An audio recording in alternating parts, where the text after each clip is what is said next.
can wrap up your thoughts. Give me a thumbs up if you're good, thumbs down if you want a couple more seconds. All right, all thumbs up. Okay, you guys can stop writing. So I'm gonna read mine first and then we'll go around the room and you can tell me what you guys said. So what does giving mean to you? To me, giving means doing something for someone other than yourself. Giving should be selfless. It does not have to be lavish, it just has to be meaningful. Moms are really good givers. Young children typically struggle with giving and they have to learn how to give. So, you can go first. Sorry. Giving means to make sure you are giving back to someone what they give to you and maybe sometimes more. Support, time, love, and affection also means to be considerate of others, and that you should care. And sometimes you can be giving someone something and they don't even know it. I said giving to me means it can sometimes be emotional or a physical gift, Christmas, love and support, helping others, sometimes giving them all of your attention, and not expecting anything in return. Juliana? I wrote, giving means not always being on the receiving end and being generous to others. It's important to give when someone needs it or if they have done something kind for you. And you should give to everyone, not just people that you really love. That's a good point. I wrote giving is more than just something material or a present. Giving can be knowledge, a home, a hug, friendship, love, like family and wisdom. Giving time, effort, appreciation to those you care about, like taking care of my family, my sister, my grandparents, giving them my time and my effort. Those are all really good answers, and I hope that gets you in the mood for the giving tree. So if you guys can put all of your quick write materials away, that would be great, because you're just going to sit and listen while I read this.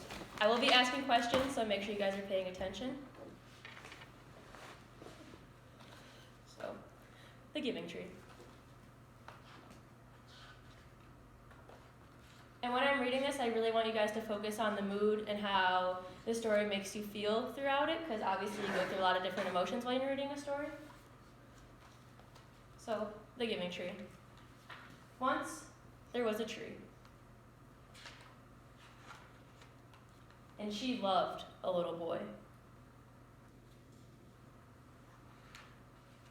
And every day, the boy would come.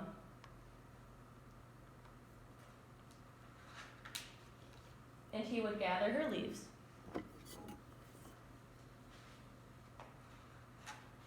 And make them into crowns and play king of the forest. So what kind of relationship do the tree and the boy have? By a raise of a hand. Anyone? Kira? Like friendship or like mother-son. Yeah, so what does she give to him? So far, what has she given to him? Her leaves. Yes, her leaves. He would climb up her trunk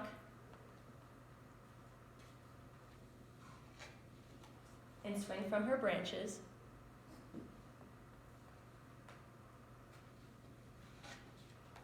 and eat her apples. So what is the mood of the story so far after only a couple of pages? Lighthearted. Lighthearted, yes, exactly. You're happy, you're like, oh, this is cute, like he's playing. Young boys like to play.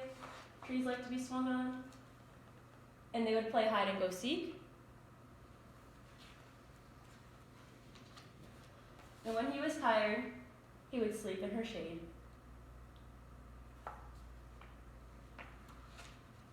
And the boy loved the tree.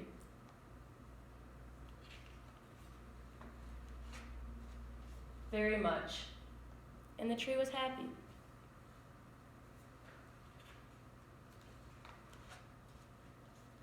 But time went by.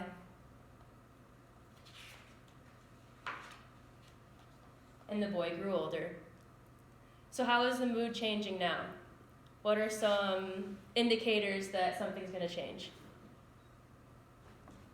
He wrote someone else on the heart of the tree. Right, he wrote something else on the heart of the tree. So an important part of reading books like this is also looking at the pictures. They're not just for fun.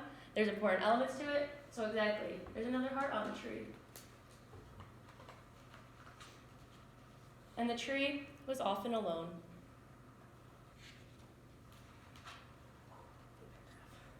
Then one day, the boy came to the tree, and the tree said, "Come, boy, come and climb up my trunk and swing from my branches and eat my apples and play in my shade and be happy." "I'm too big to climb and play," said the boy. "I want to buy things and have fun. I want some money. Can you give me some money?" "I'm sorry," said the tree, "but I have no money. I have only leaves and apples. Take my apples, boy, and sell them in the city.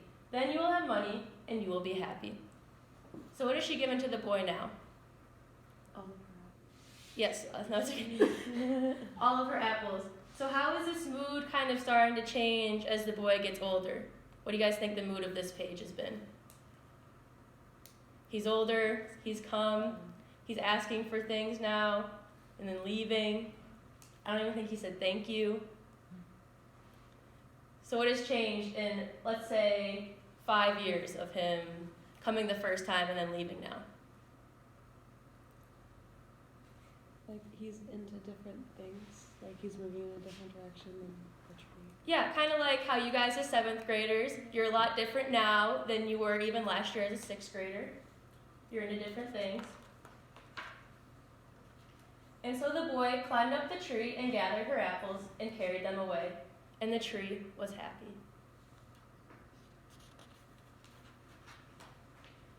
But the boy stayed away for a long time, and the tree was sad.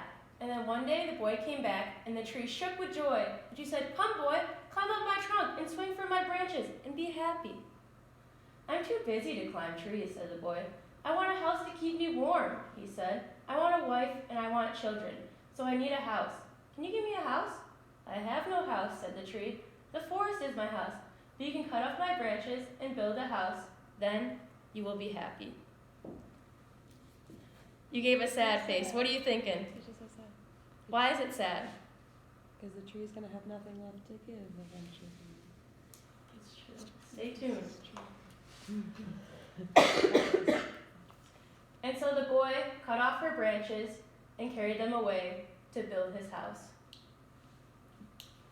So this is going to take a little bit of memory, but what has she given to the boy so far? Leaves. Oh, Yeah, you can say leaves, Apples. apples, Branches. branches. Yes. And has he said thank you once? No, not very nice boy. And the tree was happy. Do we think the tree is actually happy? No, I don't think so either. But the boy stayed away for a long time, and when he came back, the tree was so happy she could barely speak. "Come, boy," she whispered, "come and play." "I'm too old and sad to play," said the boy. "I want a boat that will take me far away from here. Can you give me a boat?" "Cut down my trunk and make a boat," said the tree. "Then you can sail away and be happy." And so the boy cut down her trunk and made a boat and sailed away. And the tree was happy, but not really.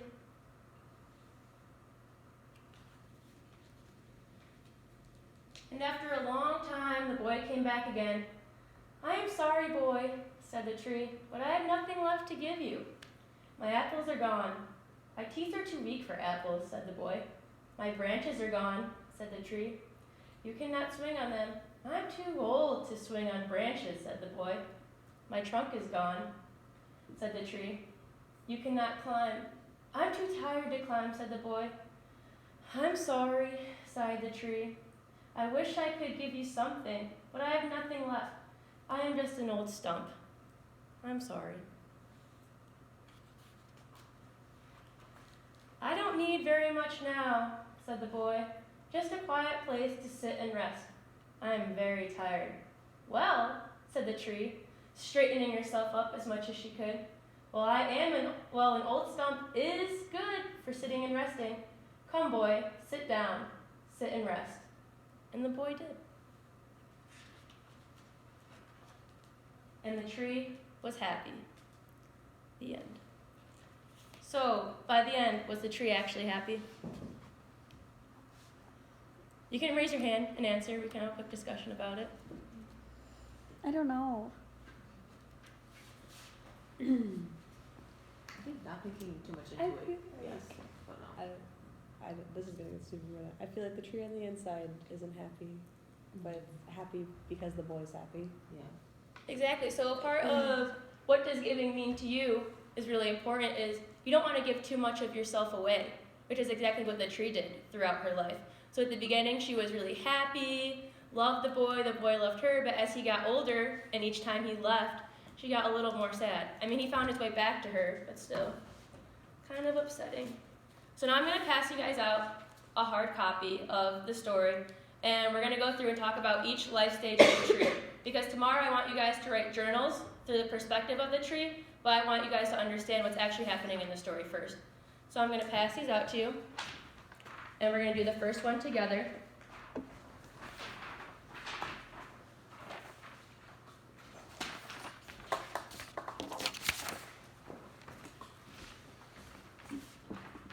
So we're really looking for the mood in these stages. So I numbered them for you, so we're going to do stage 1. Okay, so while I'm doing this, I really want you guys to make sure that you're following along and marking up the same things. So who can tell me what we're doing? By a raise of a hand. Alexa. We're gonna go through each stage looking for mood, and we're gonna mark down with you what we find. Yes, exactly. Thank you, Alexa.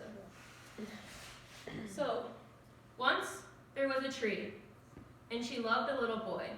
And every day the boy would come, and he would gather her leaves and make them into crowns and play king of the forest. He would climb up her trunk and swing from her branches, and when he was tired, he would sleep in her shade, and the boy loved the tree very much. So we're going to look for words here that really show what the mood of this first stage is. So once there was a tree. Can't really tell a whole lot from that sentence. But in the next sentence, and she loved a little boy. Love. That is a great mood word if I've ever seen one.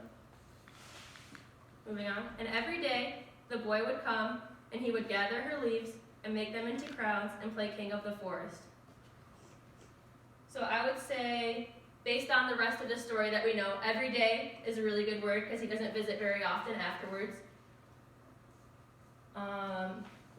Every day. Make them into crowns is a good phrase because crowns have a very positive connotation because he's playing. And then, of course, play is another good word. They would play king of the forest. He would climb up her trunk and swing from her branches, and when he was tired, he would sleep in her shade. And the boy loved the tree very much. So he's climbing up her trunk, which is really fun, swinging from her branches, sleeping in her shade, so that kind of shows that he has trust, because you don't usually sleep places that you don't really trust yourself being. And also, the boy loved the tree. So again, another positive mood word. So the mood for this section, as we talked about before, I would say it's very lighthearted. The tree's happy.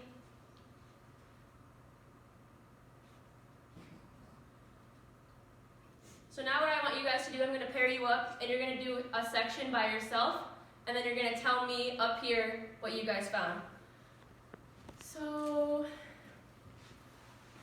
I'm going to make one of you guys be by yourselves. Who wants to be by yourself? Just for this example. Ashley? Okay.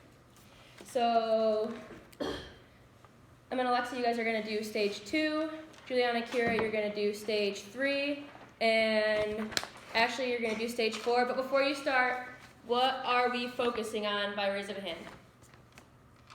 Mood. Mood. Yes. And what are we doing when we see words that dictate mood? Kira. Circle. Circling them, underlining them, and I want you guys to find a specific word that that's the mood of that section. So go ahead.